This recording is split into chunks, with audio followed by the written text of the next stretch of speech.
नमस्कार, मैं हूं आपके साथ मयंक। आज 23 तारीख है और सुबह सुबह सारी ताज़ा खबरों के साथ मैं न्यूज़ रूम में मौजूद हूं। देखिए, तेहरान से लेकर वॉशिंगटन तक और तेल अवीव से लेकर न्यूयॉर्क तक, चाहे यूरोप हो, सिर्फ एक नाम है ईरान, ईरान और ईरान। पिछले 24 घंटे में जो कई डेवलपमेंट्स ऐसे हुए हैं, चाहे हॉर्मूज का मुद्दा हो, चाहे यूरेनियम का मुद्दा हो, चाहे जंग के हालात हो, वो इस ओर इशारा कर रहे हैं कि अली खामनेई साहब का ईरान अब वो सुपर पावर की पोजीशन में पहुंचता जा रहा है जिसने दुनिया की तमाम ताकतों को घुटने पर ला दिया है। आप जानते हैं हकीकत क्या है? देखिए, अमेरिका जो है वो ईरान के साथ डील करने के लिए बेचैन है और अरब के 5 देश, इजिप्ट, तुर्की, कतर, सऊदी और पाक भी किसी तरह से जो है वो ईरान को मनाने में जुटा हुआ है। देखिए, जो खबरें हैं, डेवलपमेंट है, बड़े इंटरेस्टिंग है। मैं शुरू करता हूं सबसे पहले मुस्तफा खामेनी के साथ, ईरान के सुप्रीम लीडर के साथ। देखिए, एक प्रस्ताव, ये 24 घंटे पहले की बात है, एक प्रस्ताव अमेरिका की तरफ से भेजा गया ईरान, यूरेनियम को लेकर, हॉर्मूज को लेकर। इस प्रस्ताव को पढ़ने के बाद ईरान के सुप्रीम लीडर मुस्तफा खामेनेई ने अमेरिका के मुंह पर मना कर दिया और साफ कह दिया कि हम अपना यूरेनियम नहीं देंगे। किसी हालत में यूरेनियम ईरान के बाहर नहीं जाएगा। ये खबर आपने सुनी होगी, मैंने भी कल वीडियो बनाया था। अब जब ये जैसी ऐलान हुआ ईरान का, उसके बाद बड़े इंटरेस्टिंग डेवलपमेंट हुए। अब्राहम लिंकन जो एयरक्राफ्ट कैरियर खड़ा हुआ है ओमान की खाड़ी के पास, अमेरिका का, उसमें से अचानक से कुछ F-35 फाइटर जेट्स ने टेक ऑफ किया। शायद दबाव बनाने की कोशिश थी। अमेरिका को भी ये बात समझ आ गई थी कि ईरान जो है वो यूरेनियम के लिए कतई तैयार नहीं होगा, तो अमेरिका ने अपना वही दबाव बनाने का खेल शुरू किया और अब्राहम लिंकन एयरक्राफ्ट कैरियर से कुछ F-35 जेट्स ने टेक ऑफ किया और वो ईरान की तरफ बढ़ने लगे। इसी बीच अचानक खबर आई कि ईरान ने अपने मिसाइल्स को लॉन्च पैड पर एक्टिव मोड में ले आए हैं और निशाने पर है इजराइल, और अगले चंद मिनटों के अंदर इजराइल पर भयंकर मिसाइल अटैक हो सकता है। जैसी ये खबरें बाहर आई, उसके बाद पूरे इजराइल में पैनिक का माहौल था। इजराइल की सेना में घबराहट थी। इजराइल के जितने डिफेंस सिस्टम थे वो दौड़ भाग के एक्टिव किए गए और ये हालत थी 2 घंटा इजराइल में। ऐसा पैनिक था कि मानो ऐसी दहशत ईरान के मिसाइल्स की, ऐसी दहशत खुर्रम शहर की, फतह की और सेजिल की, कि ऐसा लग रहा था इजराइल को कि भाई इस बार इधर से हमला नहीं होगा, इस बार जो है ईरान प्रीएम्प्टिव स्ट्राइक करने वाला है और जबरदस्त ठोकने वाला है इजराइल को। इस तरह की खबरें थी और आप यकीन मानिए वो हालात थे 2 घंटा इजराइल में कि आपाधापी मची हुई थी।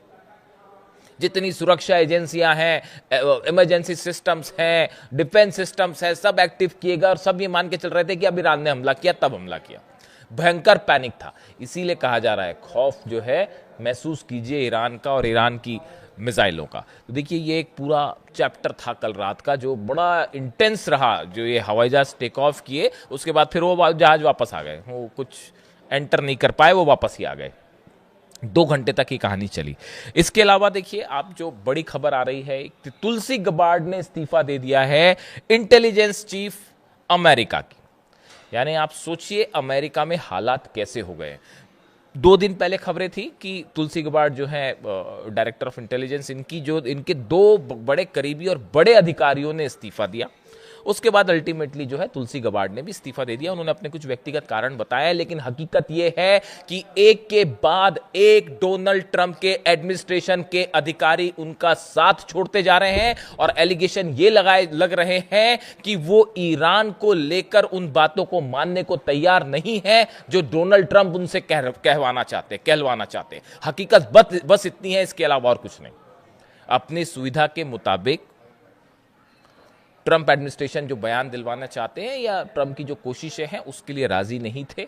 कई अधिकारी एक के बाद एक वो इस्तीफा दे रहे हैं और उसी में लिस्ट में अब अगला नाम तुलसी गबार्ड का भी शामिल हो चुका है। और भले उन्होंने अपना व्यक्तिगत कारण बताया हो, लेकिन आप सोचिए ईरान के बीच में, जंग के हालात में, जंग के बीच में तुलसी गबार्ड का इस्तीफा देना ये बताता है कि ईरान ने पूरे वर्ल्ड ऑर्डर को अब रीसेट मोड में डाल दिया है। रीसेट मोड होता है ना कि जो सुपर पावर पहले अमेरिका कहलाता था, अब उसको रीसेट कर दिया गया है और वो अब सुपर पावर की परिभाषा ही बदल गई। आज आप देखिए मिडिल ईस्ट में सिर्फ ईरान ईरान हो रहा है, इसराइल में सिर्फ ईरान ईरान ईरान हो रहा है, अमेरिका में ईरान ईरान हो रहा है, यूरोप में ईरान ईरान हो रहा है। कुछ तो वजह होगी उसकी।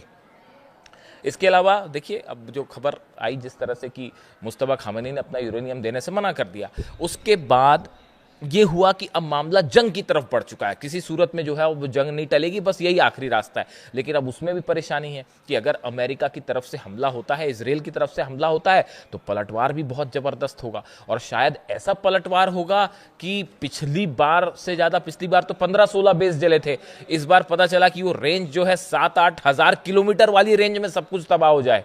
इसकी बड़ी पॉसिबिलिटी है। इस पर मैं अलग से एक वीडियो कर दूंगा आपके लिए।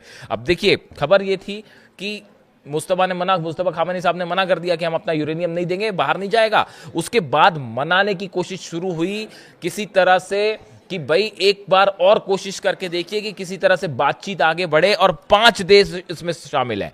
इजिप्ट का डेलीगेशन जो है वो तेहरान में है, तुर्की के अधिकारी तेहरान में है, पाकिस्तान से जनरल मुनीर जो है वो पाकिस्तान पहुंचे हैं, कतर के अधिकारी, सऊदी के अधिकारी, ये 5 देशों के अधिकारी इस समय तेहरान में मौजूद हैं। फोन पर लगातार कोशिशें हो रही हैं कि किसी तरह से मुस्तफा खामेनी साहब के गुस्से को कम किया जाए और किसी तरह से ईरान को बातचीत के टेबल पर लाया जाए और इस जंग को टाला जाए। और खास तौर पर देखिए कल पहले खबरें क्या आई, पहले खबरें आई कि जनरल मुनीर ने अपना दौरा रद्द कर दिया है, क्योंकि मुस्तफा खामेनी ने मना कर दिया यूरेनियम देने से, यूरेनियम शिफ्ट करने से मना कर दिया उन्होंने।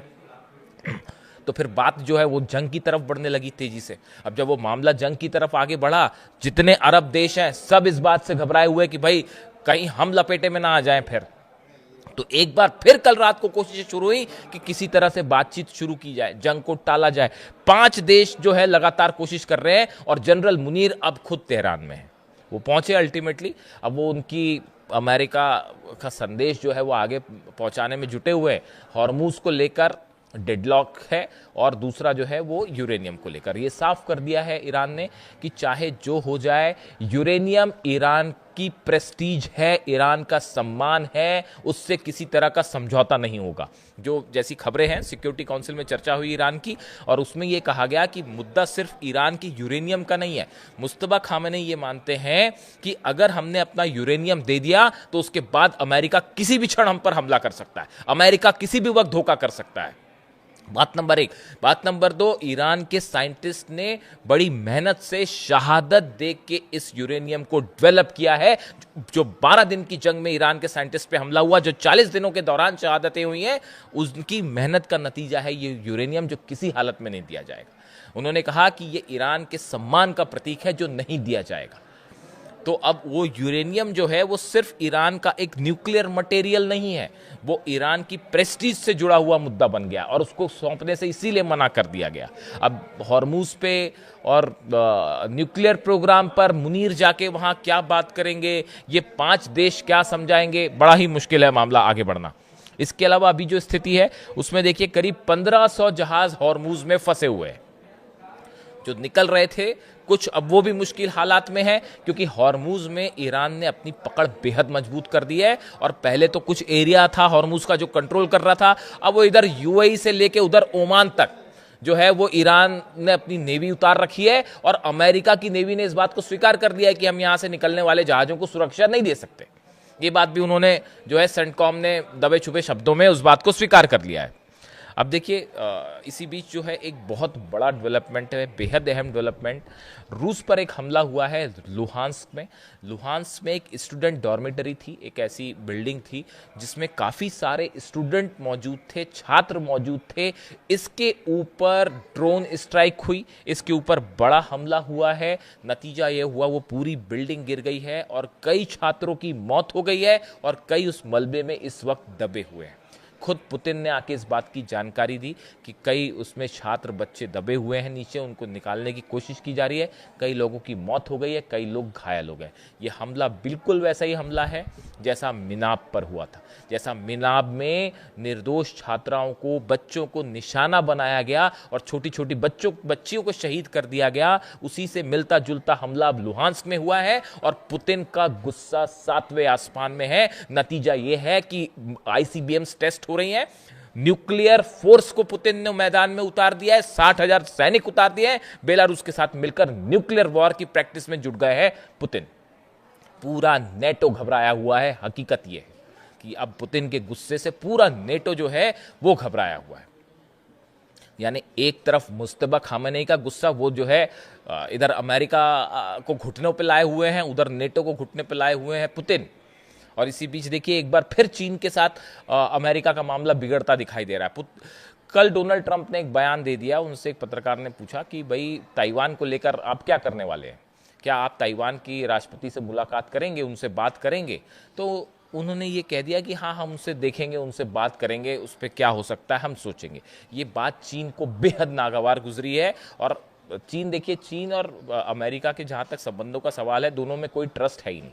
वो आपने देखा कि वो जो गिफ्ट दिए थे वो भी फेंक के चले गए वापस। तो वो बातें होती रहती है, कमर्शियल्स डील हो सकती है, लेकिन स्ट्रैटेजिक पार्टनरशिप का कोई सवाल ही नहीं है और ना ही ट्रस्ट का सवाल है, खासकर वेनेजुएला पर हमले के बाद। तो ऐसी स्थिति में अब मामला ये है कि एक बार फिर कोशिशें हो रही हैं कि किसी तरह से ईरान को मनाया जाए। और ये जो जंग सामने दिख रही है, और वो भी हज के बीच में, इस दौरान जो है अगर किसी तरह के हमले होते हैं तो बड़ा पैनिक होगा। सऊदी अरब ने तो अपनी फोर्सेस भी उतार दी हैं। और मक्का के आसपास कल हमने देखा कि बड़ी संख्या में सेना थी वहाँ पर और एक बड़ा सिक्योरिटी के इंतजाम थे, क्योंकि सऊदी समेत तमाम अरब देशों को कल बीच में हालात ऐसे हो गए थे। असल में जब मुस्तफा खामेनी साहब ने मना कर दिया यूरेनियम देने से, तब अचानक से इस तरह का माहौल बन गया था, पैनिक हो गया था कि शायद आज रात या 48 घंटे के अंदर हमला हो जाएगा। उसकी तैयारी में अरब देश जुड़ गए थे कि भाई हमला होगा तो हमारे यहाँ तो मिसाइल आनी तय है। बिना वहाँ से अरब देशों से फाइटर जेट टेक ऑफ किए तो अमेरिका लड़ ही नहीं पाएगा। तो ऐसे हालात में वो वहाँ पे बड़ा पैनिक का माहौल था। और उस बीच फिर जो है ये एपिसोड हो गया कि इजराइल पर हमला होने वाला है और ईरान इस बार गजब हमला करेगा। ज़बरदस्त पैनिक का माहौल था। इसीलिए मैं कह रहा हूँ कि जो है तेहरान से लेकर वाशिंगटन तक सिर्फ ईरान ही ईरान है। अब जनरल मुनीर तेहरान में क्या बात करते हैं, बातचीत वाली बात, हालांकि मेरी तो स्पष्ट राय है किसी तरह की ना कोई डील हो सकती, ना कोई बातचीत हो सकती, कहीं कोई संभावना नहीं है। या तो अमेरिका हार मान के वापस निकले, नेतन्याहू हार मान के वापस हो जाए, या फिर जंग करें और जंग करने की हिम्मत दिखाएं और ईरान का करारा पलटवार देखने को तैयार रहें। बस यही है, इसके अलावा कुछ नहीं। जो अपडेट होगा आप तक पहुंचाऊंगा। Thank you so much.